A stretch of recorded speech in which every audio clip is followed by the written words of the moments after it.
வணக்கம் நண்பர்களே. இன்னைக்கு நம்ம பேச போறது பெரியார் பத்தி. பெரியார்னா ஒரு தலைவர், ஒரு சீர்திருத்தவாதி, இதெல்லாம் நமக்கு தெரியும்.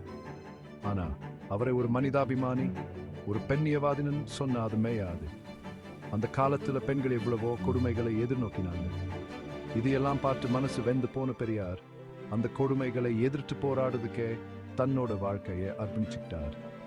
இந்த வீடியோல பெண்களோட சுதந்திரத்துக்காக பெரியார் எப்படி குரல் கொடுத்தாரு, அவருடைய சிந்தனைகள் இன்னைக்கு நமக்கு எவ்வளவு முக்கியம்னு பார்க்க போறோம்.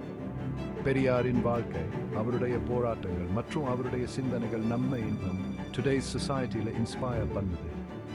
அவருடைய லெகசியை நாம் மறக்க கூடாது. பெண்கள் படிச்சாதான் முன்னேற முடியும், தன்னம்பிக்கையோட வாழ முடியும்னு பெரியார் அடிக்கடி சொல்லுவாரு. பெண்ணுக்கு சுயமா தீர்மானம் எடுக்கிற உரிமை இருக்குன்னு பெரியார் குரல் கொடுத்தாரு. சமம் இதிலே சந்தேகம் பெரிய சொன்ன.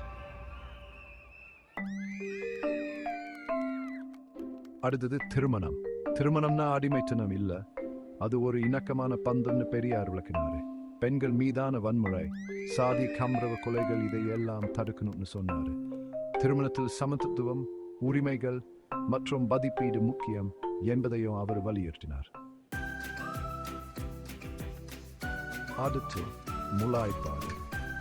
பெண்கள் என்ன ஓட போடுன்னு அவங்களே நான் தீர்மானிக்கணும்னு பேசினார். அடுத்து பெண்களின் பொருளாதார சுதந்திரம். பெண்களுக்கு சொத்துரிமை வேணும், வேலை வாய்ப்பு வேணும்னு பெரியார் சொன்னார். கடைசியா மதம் மற்றும் வெண்பார் காபிரபோது சொல்லி பெற்ற கவனித்தார்.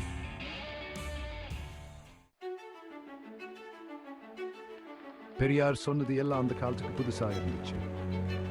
ஆனா இன்னைக்கு பாருங்க, பெண்கள் உரிமைகள் பத்தி எங்க பேசினாலும் பெரியாரோட பேச்சு, பெரியாரோட சிந்தனைகள் தான் அடிப்படையா இருக்கு. பெரியார் ஒரு தலைவர் மட்டும் இல்ல, ஒரு சமூக சீர்திருத்தவாதி, ஒரு பெண்ணியவாதி. அவருடைய கனவுகளை நனவாக்கணும்னா பெண்களுக்கு சம உரிமை கொடுக்கணும், அவங்கள மதிக்கணும், அவங்க தன்னம்பிக்கையோட வாழ வைக்கணும். இதுக்கு நம்ம எல்லாரும் ஒன்னா சேர்ந்து முயற்சி எடுக்கணும். பெண்கள் முன்னேறினா தான் சமுதாயம் முன்னேறும். இதை நம்ம எல்லாரும் புரிஞ்சுக்கணும். பெரியாரின் சிந்தனைகள் நம்மை வழி நடத்தட்டும், அவரின் பார்வை நம்மை முன்னேற்றட்டும்.